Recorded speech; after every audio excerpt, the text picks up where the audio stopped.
Great, salary आ गई है।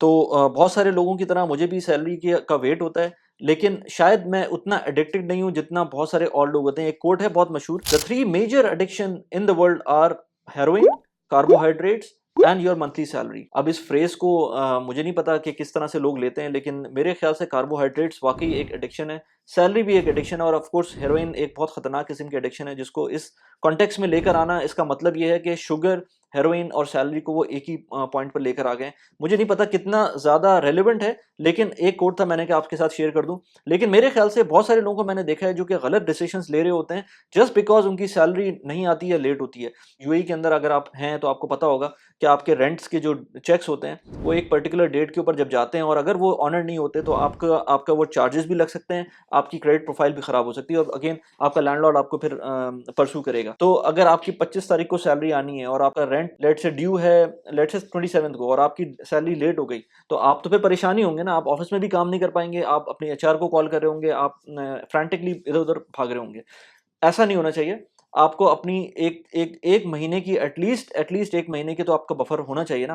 वैसे तो इमरजेंसी फंड कहते हैं कि आपको 3-4 महीने का एटलीस्ट होना चाहिए, लेकिन एटलीस्ट एक महीना तो आपको सब्र के साथ काम करना चाहिए। और अपनी सैलरी अगर 1-2 दिन, 3 दिन, 4 दिन, 5 दिन लेट हो जाती है तो उसकी वजह से आपको परेशान नहीं होना चाहिए। इसीलिए कहते हैं एडिक्शन नहीं होना चाहिए। तो जैसी सैलरी आती है, लोगों की ईएमआई जाती है, लोगों के रेंट्स जाते हैं, लोगों के कार पेमेंट जाती हैं, लोगों की यूटिलिटी के बिल जाते हैं, पर्सनल लोन के ऊपर पर्सनल लोन की पेमेंट्स जारी होती हैं, लोगों के बच्चों की फीस जा रही हो, तो बहुत सारी और चीज़ें होती हैं जो कि एक सैलरी से डिपेंडेंट होती है। तो सैलरी को जाहिर सी बात है हम अपनी लाइफ से इस तरह नहीं खत्म कर सकते जब तक कि फाइनेंशियल इंडिपेंडेंस हो। इसी चीज़ के लिए, फाइनेंशियल इंडिपेंडेंस के लिए, मैं इस चैनल को के ऊपर वीडियोस बनाता हूँ, ताकि मेरी खुद भी लर्निंग हो और मैं आपको भी थोड़ी सी चीज़ें बता सकूं जो मैं एक्सपीरियंस कर रहा होता हूँ। मैंने इससे पहले भी अपनी कुछ वीडियोस में एक रूल का जिक्र किया था, वो है 50-30-20 का रूल। 50-30-20 का रूल कुछ बिगिनर्स के लिए हो सकता है, लेकिन मैं अगर जो लोग एस्टैब्लिश्ड हो गए हैं अब, और जिन लोगों को पता है पर्सनल फाइनेंस का, उनको उस रूल से ऊपर जाना चाहिए। लेकिन अगर 50-30 और 20 के रूल की बात करें तो 50% का मतलब ये है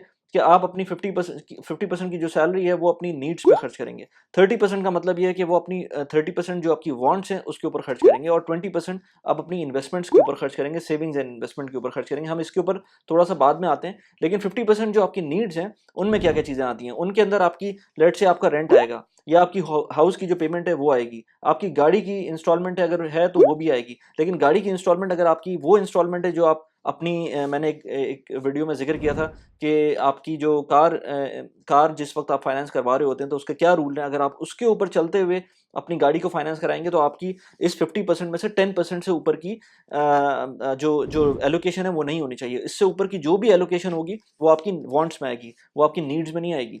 इसके बाद आपके, मैंने ऐसे जैसे मैंने कहा, इंश्योरेंस भी आ सकती है, इंश्योरेंस आपकी वांट्स के अंदर है। इसके अलावा आपकी बेसिक ग्रोसरी है।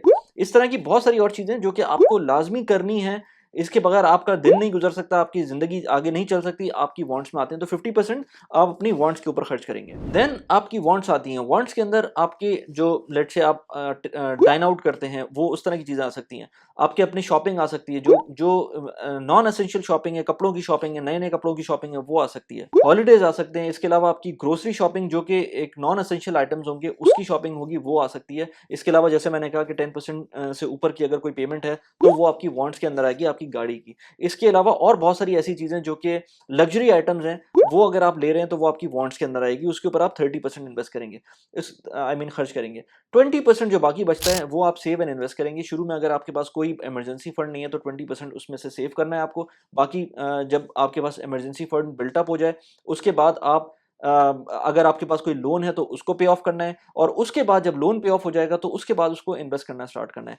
अब मैं आपको बताऊंगा ऐसी 7 आइटम्स जो आप अपनी सैलरी के साथ कर सकते हैं जैसे ही आपके पास सैलरी आती है। ये 50-20 और 30 का रूल तो अपनी जगह पर है, लेकिन अगर आप इस रूल को फर्दर एलाबोरेट करना चाहते हैं तो 7 ऐसी चीज़ें हैं जो आप जैसी सैलरी आपको मिलती है आपको वो करना चाहिए। अच्छा, इससे पहले मैं आपको ये बता दूं कि ये जो मैं आपको पूरी कैलकुलेशन 7 पॉइंट्स की बता रहा हूँ, ये एलोकेशन बता रहा हूँ, ये बेसिकली आपकी सिर्फ सैलरी की होगी। अगर आपके पास कोई एक्स्ट्रा इनकम आ रही है, आपकी साइड हसल से कोई आ रही है इनकम, या आपके पास पैसिव इनकम कोई आ रही है, या आपके पास कोई एक्टिवली कोई और काम कर रहे हैं उसके थ्रू आ रही है, या कोई बोनस मिल रहा है आपको, तो हम उस चीज़ को इस कैलकुलेशन में नहीं शामिल करेंगे। लेट्स से आपको पता है कि आपको 50% का एक बोनस मिलता है साल में एक दफ़ा, आप उसको इस कैलकुलेशन में या इस एलोकेशन में शामिल नहीं करेंगे। उसके लिए अलग से अपना जो भी आपको जिस टाइम पर वो मिलता है, उस टाइम पर आप डिसाइड करें कि उसको क्या करना है। मैं कहूँगा कि उसको इन्वेस्ट कर दें, लेकिन आपको अपने हिसाब से डिसाइड करना है, क्योंकि अगर फ़र्ज़ करें वो चीज़ आपको नहीं मिलती है और आपने उसकी एलोकेशन ऑलरेडी इस बजट के अंदर या इन पॉइंट्स में कर दी होती है, तो आप उसके अंदर डिसअपॉइंट हो जाएँगे। इसलिए डिसअपॉइंटमेंट से बचने के लिए जो चीज़ आपके पास 100% आ रही है, जो सैलरी आपके पास 100% आ रही है, उसकी एलोकेशन करें। अब हम इन 7 पॉइंट्स की तरफ चलते हैं। पहला पॉइंट इसके अंदर आपकी नीड्स को आइडेंटिफाई करना है। नीड्स को आइडेंटिफाई करने के लिए मैं मल्टीपल और पॉइंट्स के अंदर आपको बताऊँगा, लेकिन सबसे पहले अगर आप देखें तो आपके पास 50% जैसे मैंने बोला एलोकेशन के लिए, तो कुछ लोगों के लिए वो 50% होगा, कुछ लोगों के लिए 30% होगा, कुछ लोगों के लिए शायद 40% हो, लेकिन इससे ऊपर आपकी नीड्स नहीं जानी चाहिए। और उसका रीज़न ये है कि जब आप इससे ऊपर लेके जाएँगे तो आप अपने आप को स्ट्रेच कर रहे होंगे। तो किसी का 35% हो सकता है, क्योंकि जब वो 35% नीड्स पे आएँगे तो हो सकता है वो वांट्स पे थोड़ा-सा ज़्यादा खर्च कर दे, या हो सकता है वो अपनी सेविंग्स एंड इन्वेस्टमेंट के ऊपर ज़्यादा खर्च करे।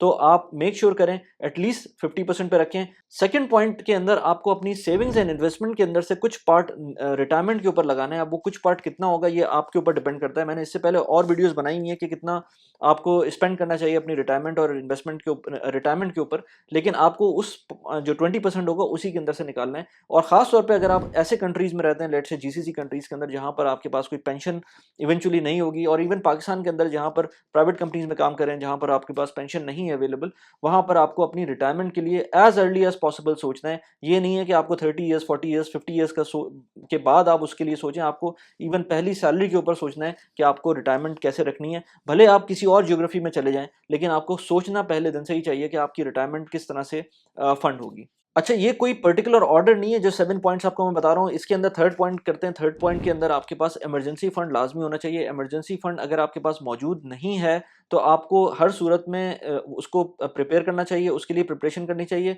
इवन अगर आपके पास कोई लोन है, तो उसको भी पे ऑफ ना करें अनलेस बहुत ज़्यादा इंटरेस्ट रेट का हो, उसको भी पे ऑफ ना करें जब तक कि या मिनिमम पेमेंट करें, जब तक कि आप इमरजेंसी फंड का एक पॉट बिल्टअप कर लें। इमरजेंसी फंड बहुत इंपॉर्टेंट है, क्योंकि लेट्स से जब आपके पास कोई इमरजेंसी आएगी, तो आप उससे भी ज़्यादा हाई इंटरेस्ट के ऊपर लोन लेंगे और उसको फिर फुलफ़िल करेंगे अपनी इमरजेंसी को। इसलिए लाज़मी है कि, और इस पे मैंने वीडियोज़ बनाई हुई हैं कि किस तरह से लोग परेशान होते हैं और इस तरह की लोन शार्क ऐप्स के ऊपर जाते हैं, जिसके अंदर जो एपीआर है या एनुअल रेट्स हैं, वो 35, 40, 50% तक चले जाते हैं। वो कहते हैं मंथली के ऊपर है, लेकिन ज़ाहिर-सी बात है जब आप उसको एनुअल रेट्स पे निकालेंगे तो वो 50%, 40% के ऊपर चला जाता है। तो इस तरह की लोन मैंने इस पे उस वीडियो का लिंक लगा दिया, आप जाके देख सकते हैं उस वीडियो को। बिल्कुल भी इस तरह की ऐप्स के ऊपर ना जाएँ, और वो उसी कंडीशन में पॉसिबल है जब आपके पास इमरजेंसी फंड बिल्ट अप होगा। और इमरजेंसी फंड कितना होना चाहिए? इमरजेंसी फंड एटलीस्ट आपके पास 6 महीने की जो आपकी मंथली रनिंग एक्सपेंसेस हैं, उनका होना चाहिए, वरना एटलीस्ट 3 मंथ्स का तो होना ही होना चाहिए। वंस इमरजेंसी फंड सेटअप हो जाता है, तो आपको हर सूरत में अपनी लोन्स, जो भी लोन्स हैं सिवाय कार लोन और जो हाउस लोन है, इन 2 लोन्स के अलावा बाकी जितने भी लोन्स हैं, या फिर कोई लो इंटरेस्ट का कोई लोन चल रहा है जो कि बहुत लो इंटरेस्ट का है और वो आपको पता है कि एक स्पेसिफिक टाइम के ऊपर खत्म हो जाएगा, उसको भी चला सकते हैं। लेकिन इसके अलावा कोई और लोन है, उसको आपको हर सूरत में क्लियर करना है, हर सूरत में ख़त्म करना है। और उस लोन को ख़त्म करने का फ़ायदा ये होगा कि आपके पास फिर रूम होगा इन्वेस्टमेंट करने का, आप खुले दिमाग के साथ इन्वेस्टमेंट कर सकते हैं। लोन्स के ऊपर मैंने अलग से वीडियो बनाई थी कि कैसे अपने लोन्स को बहुत ज़्यादा क्विकली आप पे ऑफ कर सकते हैं। यहाँ पर उसका लिंक लगा दिया है, उसको जाके देख सकते हैं। आई बटन के ऊपर आप जब जाएँगे तो आपको सारी वीडियोज़ नज़र आ जाएँगी, जिनका मैंने रेफरेंस यहाँ पर इस वीडियो के अंदर दिया है। नंबर 5th पॉइंट के ऊपर आपका आता है एक बहुत important component of investing, which is compounding. Compounding के अंदर इन्वेस्टिंग एंड री इन्वेस्टिंग। री इन्वेस्टिंग का मतलब ये है कि अगर फर्स्ट करें आपकी 2 लाख रुपए सैलरी है और 2 लाख रुपए के ऊपर 20% लगाएं जो कि आपको इन्वेस्ट करना है, तो वो बनते हैं तकरीबन कोई 40,000 रुपए। वो 40,000 रुपए जब आप इन्वेस्ट करेंगे, पहले साल इन्वेस्ट किया, और तो अगेन जब उनका रिजल्टेंट आएगा, लेट से वो 40,000 के 42,000 43,000 बन गए अगले साल। जब वो 43,000 बन गए, तो आप उसको री इन्वेस्ट करेंगे। आप उसको ये नहीं करेंगे कि आप अपनी सैलरी के पॉइंट ऑफ व्यू से उसको रीएडजस्ट कर देंगे, आप उसको रीएडजस्ट नहीं करेंगे, आप पूरे 43,000 दोबारा से री इन्वेस्ट कर देंगे। आपकी सैलरी लेट से नहीं बढ़ी, 2 लाख रुपए की, 2 लाख रुपए अगले साल है, लेकिन आपकी इन्वेस्टमेंट 40,000 की 43,000 हो गई। कुछ केसेस में हो सकता है ये कम हो जाए, यू नेवर नो, लेकिन आपको जो भी आपका आउटपुट आ रहा है, उसको आपको री इन्वेस्ट करना है। बहुत सारे लोग इन्फ्लेशन की बात करते हैं, तो आप देखें, आपकी सैलरी की गारंटी नहीं है कि वो बढ़ेगी, लेकिन आपके इन्वेस्टमेंट में कुछ चीज़ों में गारंटी हो सकती है कि ये बढ़ जाए। तो इन्फ्लेशन तो एटलीस्ट एडजस्ट करेंगे ना, एडजस्ट नहीं करेंगे तो एटलीस्ट उसके अंदर कुछ तो बढ़ाएंगे ना। अपनी सैलरी फर्ज करें आपकी 2 लाख रुपए और अगले साल भी 2 लाख रुपए रही फॉर एनी रीज़न, तो आपने क्या कमा लिया। सो इसलिए मेक श्योर करें कि आपको इसके अलावा जितने भी टैक्स सेविंग के आइडियाज हैं वो पता होना चाहिए। अपनी एचआर के पास जाएं, क्योंकि बहुत सारी चीजें चेंज हुई हैं पाकिस्तान के अंदर रिसेंटली। तो मुझे एक्जैक्टली नहीं पता कि म्यूचुअल फंड्स के अंदर उसी तरह का टैक्स रिबेट मिल रहा है अब या नहीं मिल रहा है। बाय द वे आप मुझे कमेंट्स में लिख के बताएं कि इस वक्त भी म्यूचुअल फंड्स को अगर आप यूज करते हैं तो पहले जिस तरह से टैक्स रिबेट मिलता था वो इस वक्त भी मिल रहा है कि नहीं मिल रहा है। मैंने सुना था कि जब नई गवर्नमेंट आई है तो उन्होंने कुछ उसके अंदर चेंजेस लेकर आए थे। तो प्लीज मुझे उसमें कमेंट में लिख के बताएं। इसी तरह से मैचिंग कंट्रीब्यूशन, मैचिंग एम्प्लॉइज जो होते हैं वो मैचिंग करते हैं आपकी कंट्रीब्यूशन की टुवर्ड्स योर इन्वेस्टमेंट। तो अगर आपका जो कोई ग्रेजुटी बन रही है या कोई प्रोविडेंट फंड बन रहा है तो उसके अंदर अगर आप अपनी तरफ से 5,000 रुपीज़ कट करवाते हैं तो हो सकता है एम्प्लॉयर भी आपका 5,000 रुपये अपनी तरफ से मैच करे और 10,000 रुपये का एक एम्प्लॉयमेंट पॉट, आपका इन्वेस्टमेंट पॉट एक लेवल के ऊपर बनना शुरू हो जाएगा हर महीने का। तो ये ऑप्शंस आपको पता होना चाहिए, आपकी कंपनी आपको बताएगी कि ये ऑप्शंस हैं। कुछ लोग इसमें ऑप्ट आउट कर जाते हैं जो कि नहीं करना चाहिए। इस तरह के ऑप्शंस अच्छे होते हैं, आपकी कंपनी आपको इंसेंटिवाइज कर रही होती है कि आप सेविंग करें at towards for your retirement. अब आता है नंबर 6 के ऊपर। नंबर 6 के ऊपर है आपकी जो चैरिटी है उसका कंपोनेंट। चैरिटी का कंपोनेंट बहुत इंपॉर्टेंट है, हमें रिलीजियसली भी उसमें पार्टिसिपेट करना चाहिए।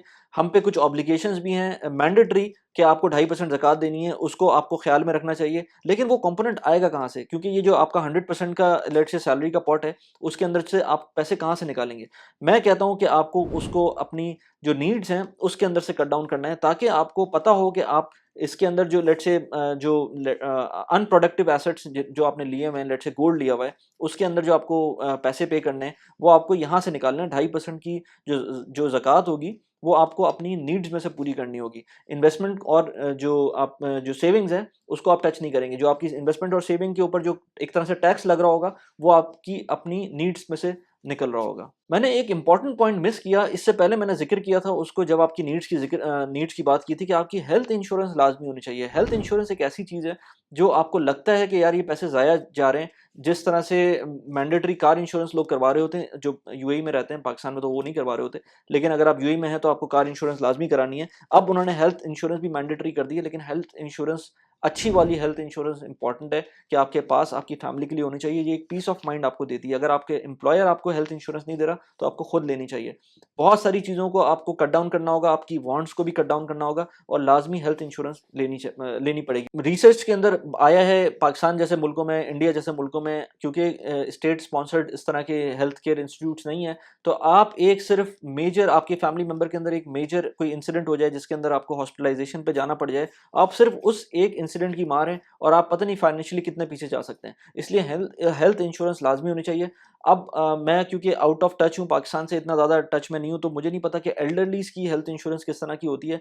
लेकिन यूएई के अंदर बहुत एक्सपेंसिव है एल्डरलीज़ की हेल्थ इंश्योरेंस। तो अगर आप इस तरह से कुछ प्लान करते हैं तो आपको पता होना चाहिए कि आपके पास रिपरकशंस क्या होंगे अगर किसी को रखते हैं यहाँ पर, या बगैर इंश्योरेंस के आप चल रहे हैं तो आपके पास क्या क्या ऑप्शन है। तो आपको ये सारी चीज़ें पता होनी चाहिए। हेल्थ इंश्योरेंस खास तौर पर अपनी फैमिली की लाजमी रखें। इस वीडियो में मैंने मल्टीपल टाइम्स आपको बताया पैसिव इनकम के बारे में। तो पैसिव इनकम के बारे में मैंने यहाँ पर एक वीडियो लगाई है जिसमें मैंने बताया था कि 100,000 रुपीज़ किस तरह से आप पैसिव इनकम के थ्रू कमा सकते हैं। उस वीडियो को जाके देखें। इसके अलावा मैंने म्यूचुअल फंड्स के बारे में बात की, यहाँ पर मैंने वो वीडियो लगाई है म्यूचुअल फंड्स क्या होते हैं, किस तरह के म्यूचुअल फंड्स होते हैं। 3 तरह की म्यूचुअल फंड्स के बारे में मैंने यहाँ एक्सप्लेन किया है। उस वीडियो को जाके देखें।